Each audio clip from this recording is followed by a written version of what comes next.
ఆ వంశంలోనే మేము ఉన్నాం. సత్యహరిచంద్రుడి తర్వాత మా నాయకుడు చంద్రశేఖర్ రావే సత్యహరిచంద్రుడి అవతారంలో కలియుగంలో జన్మించిండు.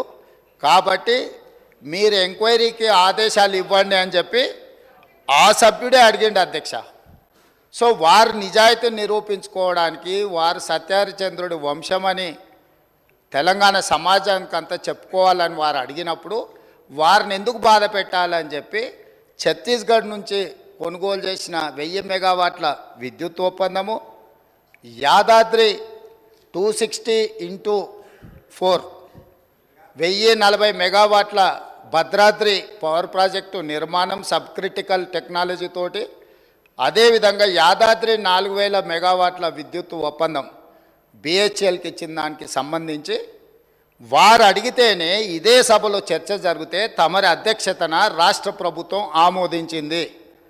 ఎప్పుడైతే మేము ఆమోదించి విచారణకు జ్యుడిషియల్ ఎంక్వైరీ కోసం చీఫ్ జస్టిస్ ఆఫ్ తెలంగాణకు లెటర్ రాస్తే సిట్టింగ్ జడ్జిలను కేటాయించలేం, రిటైర్డ్ జడ్జిలతో మీరు విచారణ చేసుకోండి అని కోర్టు నుంచి మాకు సమాచారం అందిన తర్వాత జస్టిస్ ఎల్ నరసింహారెడ్డి గారిని మేము నియమించినాం అధ్యక్ష.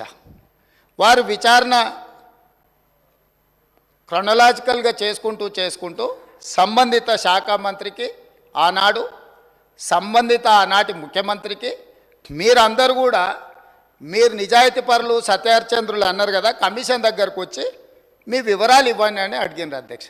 అంటే ఒక కమిషన్ వేసిన తర్వాత కమిషన్ విచారణ చేసేటప్పుడు కమిషన్ సమన్ చేసినప్పుడు బాధ్యత గల పౌరుడిగా ప్రజాప్రతినిధిగా అక్కడికి వెళ్ళి తమ వాదనను ఇక్కడ ఏదైతే వాదన వినిపించాలనుకున్నారో ఆ విచారణ కమిషన్ ముందర వెళ్ళి వీరు వాదన వినిపించి ఉంటే నిజంగానే వాళ్ళ నిజాయితీ అంతా బయటకు వచ్చి ఉండేది కదా అధ్యక్ష. అక్కడికి వెళ్ళకుండా ఆ కమిషనే వద్దు, ఆ వ్యక్తే వద్దు, ఇవన్నీ వద్దని వాళ్ళే కోర్టుకు వెళ్ళిండ్రు. హైకోర్టు వాళ్ళ వాదనను తిరస్కరించింది. సుప్రీంకోర్టుకు వెళ్ళిండ్రు. సుప్రీంకోర్టు ఏమన్నది, విచారణ కొనసాగించాల్సిందే, విచారణని మీరు క్వాష్ చేయమని అడిగింది, అది కుదరదు. కాకపోతే మీకు అభ్యంతరం వల్ల ఆ కమిషన్ చైర్మన్గా వ్యవహరిస్తున్న వ్యక్తి పట్ల మీకు ఏమైనా అభ్యంతరాలు ఉంటే వ్యక్తిని మారుస్తున్నాము అని చెప్పి సుప్రీంకోర్టు మార్చడానికి ప్రభుత్వాన్ని కూడా అడిగింది. మీ ఆలోచన ఏందని? మాకేం ఆలోచన లేదు, ఏ వ్యక్తిని వేసినా సరే విచారణ జరగాలన్నదే ప్రభుత్వం ఆలోచన. ఖచ్చితంగా మా కోర్టు అడిగితే మేము మంచిది మారుస్తాము అని చెప్పి ఒప్పుకున్నాము. వారు కోరుకుంటున్నారు కాబట్టి ఈరోజు సాయంత్రానికల్లా ఎవరిని వేయాలో ఆ విచారణ కమిషన్కు కొత్త చైర్మన్ కూడా ఈరోజు సాయంత్రం నియమిస్తాం అధ్యక్ష. ఇక రెండవ పాయింట్, వాళ్ళేదో తెలంగాణకు విద్యుత్ వెలుగులు తెచ్చినట్టు, తద్వారా తెలంగాణ అంతా దగదగా మెరిసిపోతున్నట్టు ఇంకెంతకాలం ఊదరగొడతారు అధ్యక్ష. ఈ తెలంగాణ రాష్ట్రం ఉమ్మడి రాష్ట్రంలో హైదరాబాద్ నగరంలో పెట్టుబడులు తీసుకురావాలని, ఈ పెట్టుబడుల ద్వారా ఈ ఆనాటి ఉమ్మడి రాష్ట్రానికి ఆదాయం పెరగాలని చంద్రబాబు నాయుడు గారు ముఖ్యమంత్రిగా ఉన్నప్పుడు 24 గంటల విద్యుత్తు ఇవ్వాలి ఈ ప్రాంతంలో అని ఒక నిర్ణయం తీసుకున్నారు. డాక్టర్ వైఎస్ రాజశేఖర రెడ్డి గారు వచ్చిన తర్వాత దాన్ని ఇంకా విస్తరించి ఐటీ కంపెనీలకు కానీ హైదరాబాద్ నగరానికి కానీ ఒక్క క్షణం కూడా విద్యుత్ కోతలు ఉండడానికి వీల్లేదు అని ఆనాడు తీసుకున్న నిర్ణయాల వల్ల నిరంతర విద్యుత్తు సరఫరా జరగడం వల్ల ఐటీ కంపెనీలు, ఫార్మా కంపెనీలు, hotel industry, food industry, sports అన్నీ నగరానికి వచ్చి ఈ నగరంలో ఒక అంతర్జాతీయ ఎయిర్పోర్టు, ఒక ఔటర్ రింగ్ రోడ్డు, హైటెక్ సిటీలు రావడం వల్ల హైదరాబాద్ నగరం విశ్వనగరంగా అవతరించి ఈనాడు తెలంగాణ రాష్ట్రానికి వస్తున్న ఆదాయంలో అత్యధిక భాగము ఆనాడు కాంగ్రెస్ పార్టీ యూపీఏ 1, యూపీఏ 2లో తీసుకున్న నిర్ణయాల వల్ల ఈ నగరానికి ఆదాయం పెరిగింది. కానీ రాష్ట్ర విభజన జరిగినప్పుడు విభజన నియమావళి ప్రకారం ఆస్తులు, అప్పులు జనాభా దామాష ప్రకారం పంచుకోవడానికి చట్టంలో అవకాశం ఉంది అధ్యక్ష. దాని ప్రకారమే 42% జనాభా ఉన్న తెలంగాణకు 42% అప్పులు, అదేవిధంగా 58% జనాభా ఉన్న ఆంధ్రప్రదేశ్కి 58% అప్పులు, ఆస్తులు, పంపకాలు జరిగినాయి. కానీ విద్యుత్తులో మధ్యప్రదేశ్ విడిపోయినప్పుడు, జార్ఖండ్ మధ్యప్రదేశ్ నుంచి విడిపోయినప్పుడు, బీహార్ మధ్యప్రదేశ్ నుంచి కొంత ప్రాంతం విడిపోయినప్పుడు స్పష్టంగా ఛత్తీస్గఢ్ జార్ఖండ్ ఇవన్నీ రాష్ట్రాలు ఏర్పడ్డప్పుడు ఒక సమస్యను ఎదుర్కొన్నారు. ఆనాడు దిగ్విజయ్ సింగ్ గారు ముఖ్యమంత్రిగా ఉన్నప్పుడు చట్టంలో ఉన్న అంశం ఏంటంటే విద్యుత్తు ప్రాజెక్టులు ఏ ప్రాంతంలో విద్యుత్తు ఉత్పత్తి చేసే సామర్థ్యం ఉన్నదో అవి ఆ ప్రాంతానికే ఇచ్చేసే విధానం ఉంది చట్టంలో. తద్వారా ఆనాడు మధ్యప్రదేశ్ సీరియస్ పవర్ క్రైసిస్ని ఎదుర్కొన్నది. ఉత్పత్తి చేసేటివేమో కొత్తగా ఏర్పడ్డ రాష్ట్రానికి వెళ్ళిపోయినాయి. వినియోగం మొత్తం మధ్యప్రదేశ్లో ఉండడం వల్ల చాలా తీవ్రమైన విద్యుత్ సంక్షోభాన్ని ఎదుర్కొన్నది. అదే సందర్భంలో ఉమ్మడి రాష్ట్రంలో కిరణ్ కుమార్ రెడ్డి గారు కట్టెపుల్ల పట్టుకొని మొత్తం ఇవన్నీ చెప్పిండు, విడిపోతే తెలంగాణ చీకటి అయిపోతుంది, ఎందుకంటే నియమావళి ఇట్లు ఉన్నది కాబట్టి ఇది అటు పోతుందని.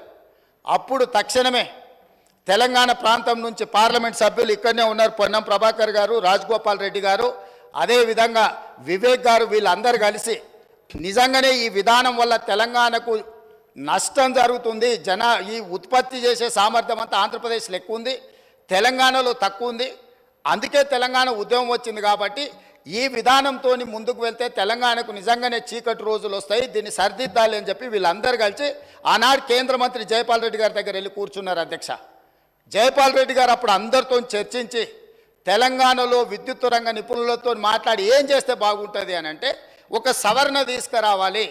ఏంది? ఉత్పత్తి ప్రాతిపదికన విభజన జరగకూడదు, వినియోగం ప్రాతిపదికన విభజన జరిగినప్పుడు ఉమ్మడి రాష్ట్రంలో తెలంగాణ ప్రాంతానికి అత్యధికంగా ఏదైతే విద్యుత్ వినియోగం జరుగుతున్నదో వినియోగ ప్రాతిపదికన మనకు విభజన జరిగితే తెలంగాణకి ఎలాంటి ఇబ్బంది ఉండదు అని చెబితే హుటాహుటిన జైపాల్ రెడ్డి గారు సోనియా గాంధీ గారి దగ్గరికి, మన్మోహన్ సింగ్ గారి దగ్గరికి వెళ్ళి హైదరాబాద్తో కూడుకున్న తెలంగాణ రాష్ట్రం ఇచ్చిన మనం తెలంగాణకు విద్యుత్తు ఒకవేళ కొరత ఏర్పడితే తెలంగాణ రాష్ట్రం అభివృద్ధి కుంటుపడుతుంది, కుప్పగూలుతుంది అని చెప్పి జైపాల్ రెడ్డి గారు వెళ్ళి కన్విన్స్ చేసి రాష్ట్రం ఏర్పడిన తర్వాత స్పీకింగ్ ఆర్డర్ ఇప్పించండి. అధ్యక్ష, విభజన చట్టంలో లేని, రాజ్యాంగంలో లేని ప్రత్యేకమైన మినహాయింపు ఒక్క తెలంగాణ రాష్ట్రానికి ఆనాడు ఇక్కడ ఉన్న ఎమ్మెల్యేలు ఆనాడు ఎంపీలుగా పోయి జైపాల్ రెడ్డి గారితో మాట్లాడితే జైపాల్ రెడ్డి గారు కేంద్ర మంత్రిగా ప్రధానమంత్రి మన్మోహన్ సింగ్ గారిని, యూపీఏ చైర్పర్సన్ సోనియా గాంధీ గారిని ఒప్పించి వినియోగం ప్రాతిపదికన 53.46% అంటే దాదాపుగా 54% తెలంగాణ రాష్ట్రానికి, 46% ఆంధ్రప్రదేశ్ రాష్ట్రానికి. వాస్తవంగా ఉత్పత్తి సామర్థ్యం ప్రకారం చూసుకుంటే 36% తెలంగాణలో ఉండే, 64% ఆంధ్రప్రదేశ్లో ఉండే. విభజన చట్టం ప్రకారం తెలంగాణకు 36% వచ్చే విధంగా, ఆంధ్రప్రదేశ్కి 64% వచ్చే విధంగా ఉంటే జైపాల్ రెడ్డి గారు తీవ్రమైన కృషి చేసి తెలంగాణ రాష్ట్రానికి 53.46% ఇప్పించి కేంద్ర ప్రభుత్వాన్ని నుంచి ఆదేశాలు ఇప్పించి ఆనాడు తెలంగాణ రాష్ట్రాన్ని చీకట్ల నుంచి కాపాడింది. అధ్యక్ష, ఇక్కడ కూర్చున్న వాళ్ళు పొంకనాలు కొడుతున్నాడు ఎవడేం చేయలే.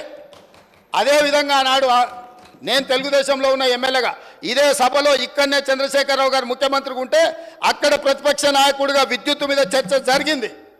ఆనాడు సమాధానం చెప్పలేక తెలంగాణకు చీకటి రోజులని పేపర్లు కింద కొట్టి ఆనాడు స్పీకర్ గారికి ఇక్కడి నుంచి హుకుం జారీ చేసి మార్షల్స్ను పెట్టి నా నీడ్చి బయటపడేపించింది. అధ్యక్ష, రికార్డులు తీయండి. 2014-15 సందర్భంగా ఆనాడు ఇదే సభలో జరిగిన చర్చలో చంద్రశేఖరరావు గారు ఏ విధంగా సభను తప్పుదో పట్టిస్తుండు, ఏ విధంగా ప్రజల్ని మభ్యపెడుతుండు, ఏ రకంగా కాంగ్రెస్ పార్టీ ఆ రోజు నేను తెలుగుదేశంలో ఉన్నా నేను స్పష్టంగా చెప్పిన ఆ రోజు రికార్డులు తీయండి. అధ్యక్ష, మీరు సభను వాయిదా వేయండి, అవసరమైతే ఆ రికార్డులు తీద్దాం.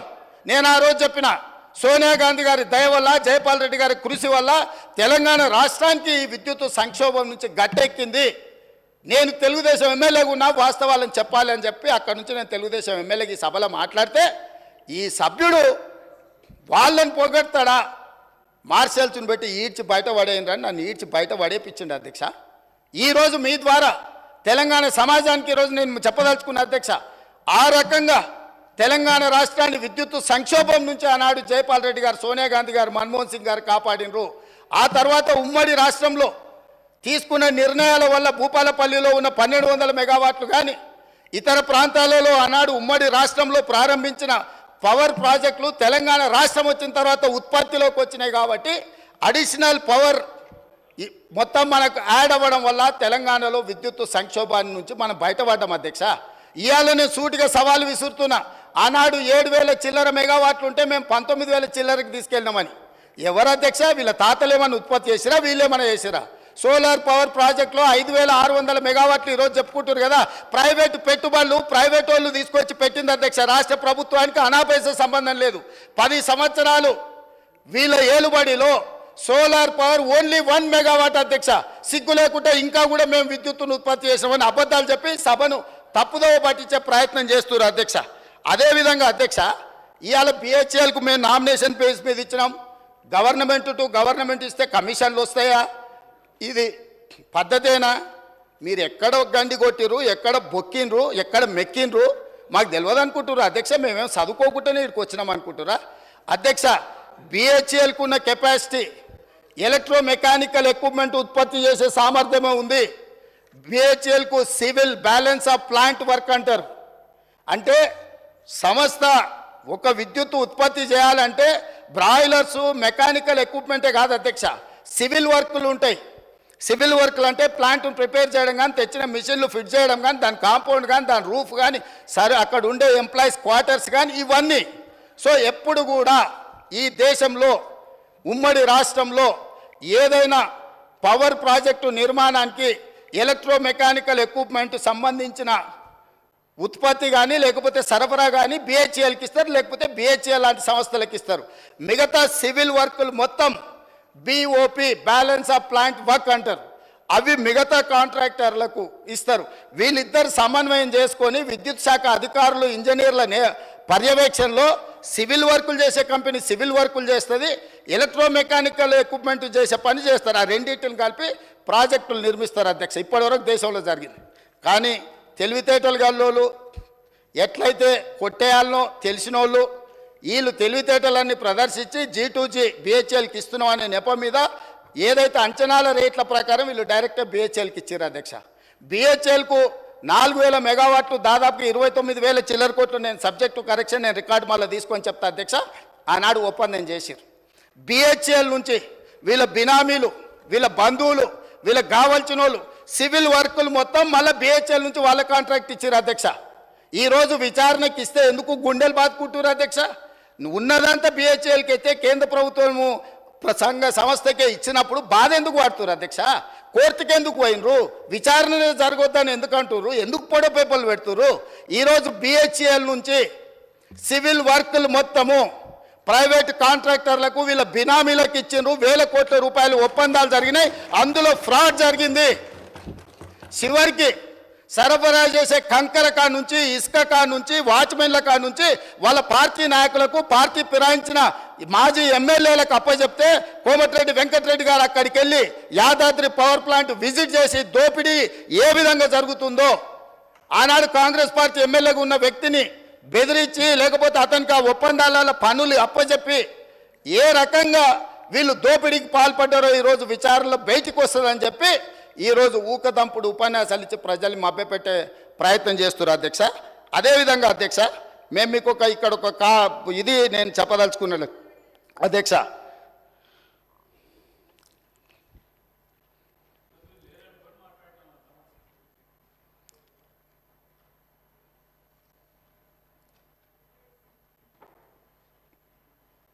$2,400 మెగావాట్ల పవర్ ప్రాజెక్ట్ టెండర్ పిలిస్తే BHEL Korean company, BHEL company, ఇంకొక కంపెనీ టెండర్లో పార్టిసిపేట్ చేసింది అధ్యక్ష.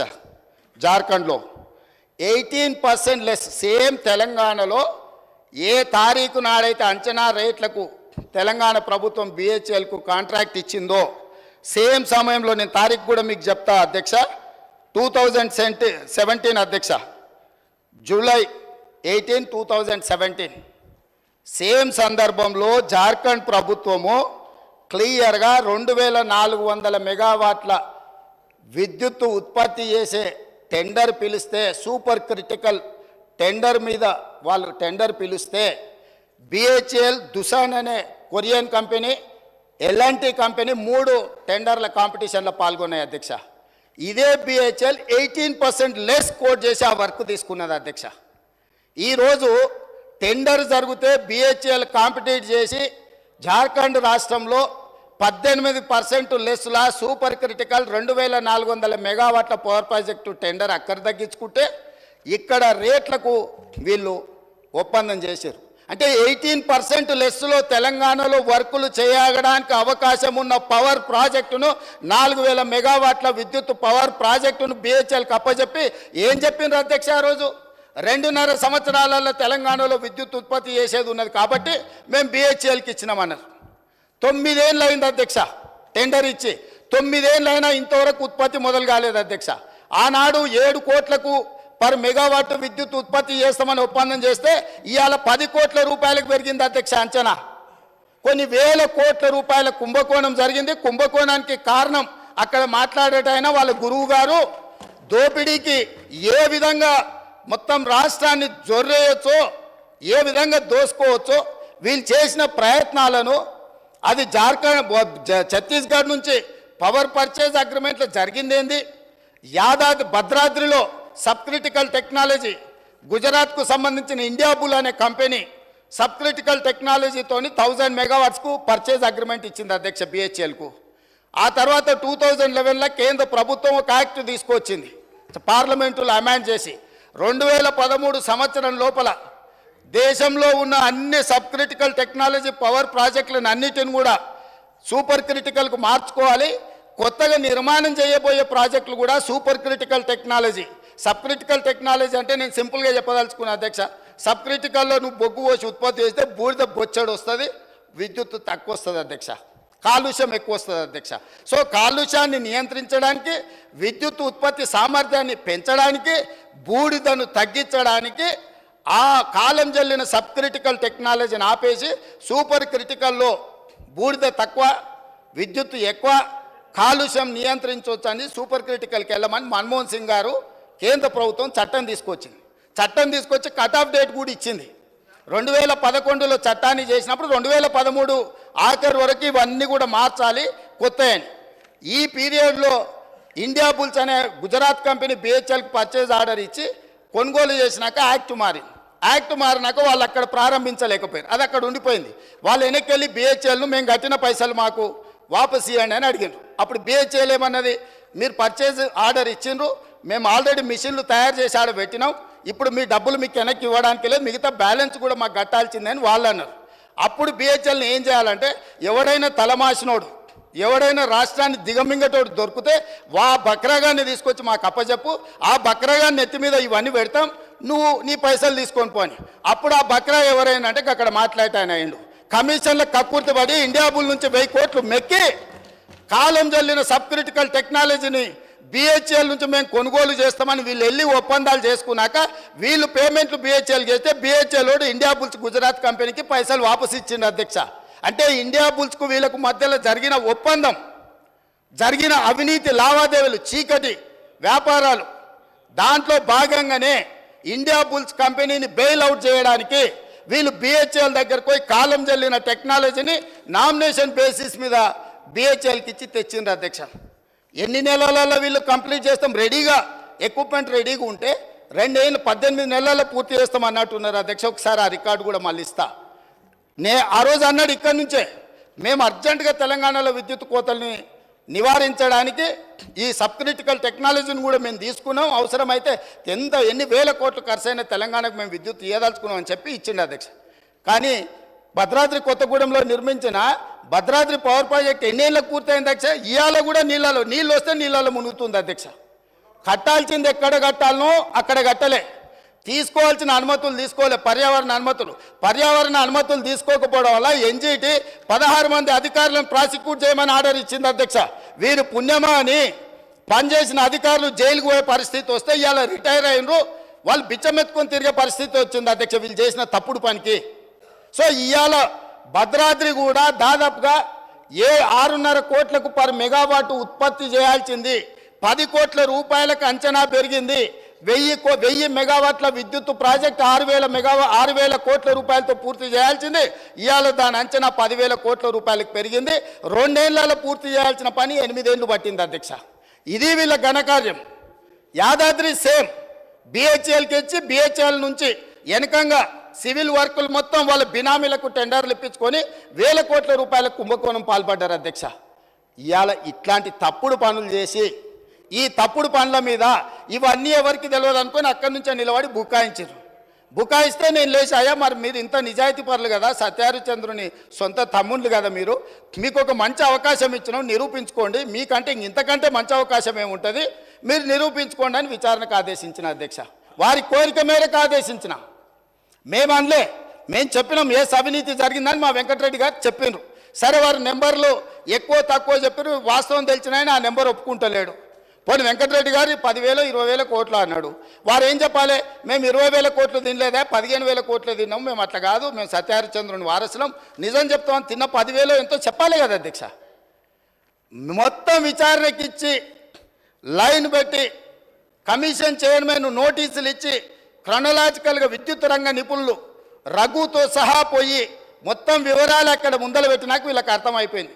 ఏమని, మేము దొరికిపోయినాం, మా దోపిడీ బయటపడ్డది, మేము గ్యారంటీగా జైలుకి వెళ్ళాల్సిన పరిస్థితి వస్తుందని చెప్పి కమిషన్ మీదనే ఆరోపణలు చేసి కమిషన్కు వ్యతిరేకంగా కోర్టుకు పోయారు అధ్యక్ష. ఏమని, అసలు విచారణే వద్దని, విచారణ కావాలనేది వాళ్ళే. ఇప్పుడు మాట్లాడుతున్న మాజీ మంత్రి గారే విచారణ అడిగిండు, వాళ్ళ మాజీ ముఖ్యమంత్రి గారు నాకు విచారణ వద్దు, ఎందుకంటే సెగ తలగంగానే ఆయన వద్దని కోర్టుకు పోయింది. కోర్టు ఏమన్నది అధ్యక్ష, చివరికి కమిషన్ విచారణ జరగాల్సిందే, మీకు అభ్యంతరం ఉన్న చైర్మన్ గారిని మేము మారుస్తున్నాము అని అన్నాడు. ఇప్పుడు ఆ వాస్తవాలు విచారణలో ఉండగా మేము బిహెచ్ఎల్కి ఇస్తే ఎట్లా తీసుకుంటామని అడుగుతున్నారు అధ్యక్ష. బిహెచ్ఎల్ సివిల్ పనులు ఎప్పుడైనా చేసింది అధ్యక్ష, వాళ్ళకి అనుభవం ఉందా?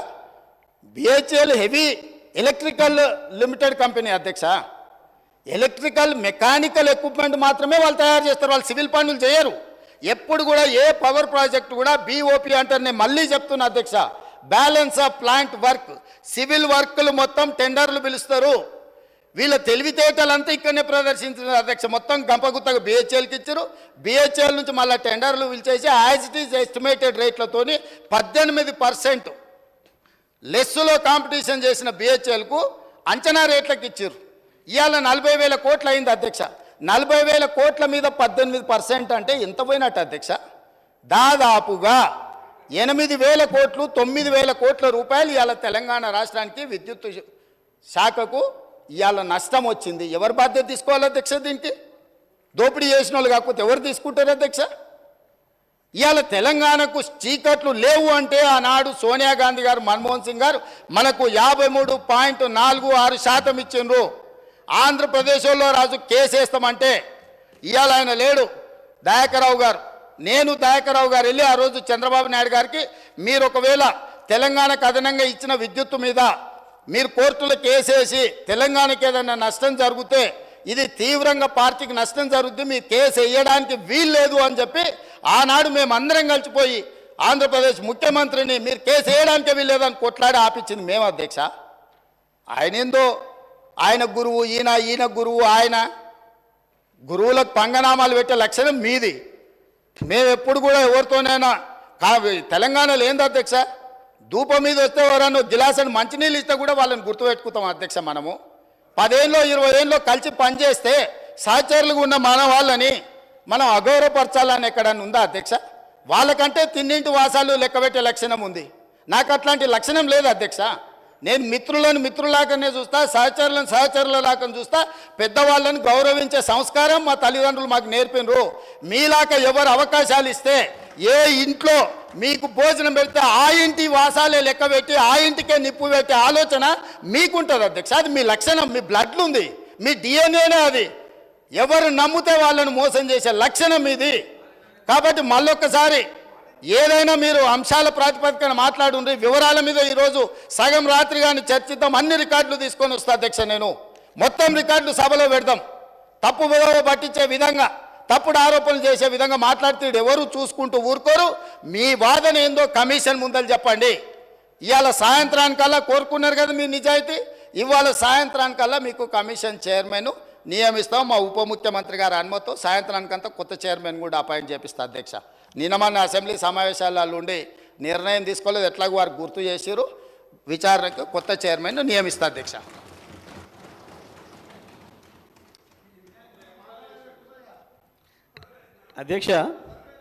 అధ్యక్ష ఇప్పుడు వారు మాట్లాడేదానికి ప్రత్యక్షానికి నేను మాట్లాడతా. ఈ సమయాన్ని నా జనరల్ సమయాన్ని తీసేయండి. ఇక ఆయన ఉక్రోషం ఏందో నా ఉక్రోషం ఏందో ప్రజలు చూసిరు వాళ్ళ రాష్ట్రంలో. ఎందుకు అంతగానో ఆవేశపడ్డాడో, ఎందుకు మళ్ళీ జైలు జీవితం గుర్తు చేసుకుంటున్నాడో, చెర్లపల్లి జైలు జీవితం వారికి అనుభవం కాబట్టి మళ్ళీ మళ్ళీ గుర్తు చేసుకుంటున్నట్టున్నాడు పాపం. మళ్ళీ ఎట్లా ఆడికే వస్తా అనుకుంటున్నాడేమో, మళ్ళీ అక్కడికే వస్తా అనుకుంటున్నాడు, గుర్తు చేసుకుంటున్నాడు. అధ్యక్ష, మా జ్ఞాపకాలు మాకు ఉంటాయి, వారి జ్ఞాపకాలు మాకుంటాయి. నాకు కూడా చెంచల్గూడ జైలు గుర్తుంది అధ్యక్ష. నాకు కూడా మీరాగురిగా నేను చెప్తా కానీ వాళ్ళందరికీ నాకు కూడా చెంచల్గూడ గుర్తుంది అధ్యక్ష. ఎందుకంటే తెలంగాణ ఉద్యమం కొరకు జైలు పోయిన అనుభవాలు. ఆయనకు చెర్లపల్లె గుర్తుంటుంది అధ్యక్ష, ఆయనకు అదే గుర్తుంటుంది అధ్యక్ష. పాపం మళ్ళీ యాద్ చేసుకుంటున్నాడు అధ్యక్ష. ఎంత క్రోషంగా మాట్లాడిండు, ఎందుకు కూర్చోరాదు, ఎందుకు లేదు? అధ్యక్ష వారు గొప్పలు చెప్తారు. సూర్యాపేట రైస్ మిల్లులో దొంగతనం చేస్తే సూర్యాపేట మిల్లర్స్ పట్టుకొని సూర్యాపేట రైస్ మిల్లులో ఎవరిని చెట్టుకు కట్టేసిరో కూడా సూర్యాపేటలో చిన్న పిల్లగాన్ని నిక్కరేసుకున్న పిల్లగాన్ని అడిగినా చెప్తారు అధ్యక్ష.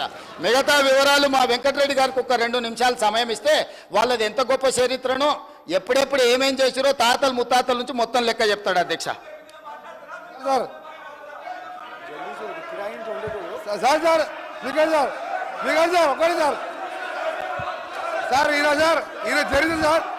ఈయన చరిత్ర సార్, ఈయన గ్రామానికి చెందిన మదన్ మోహన్ రెడ్డి అని మాజీ సమితి ప్రెసిడెంట్ హత్య కేసులో A2 అధ్యక్ష, అలాగే A2 అధ్యక్ష ఆ మర్డర్ కేసులో ఇంకో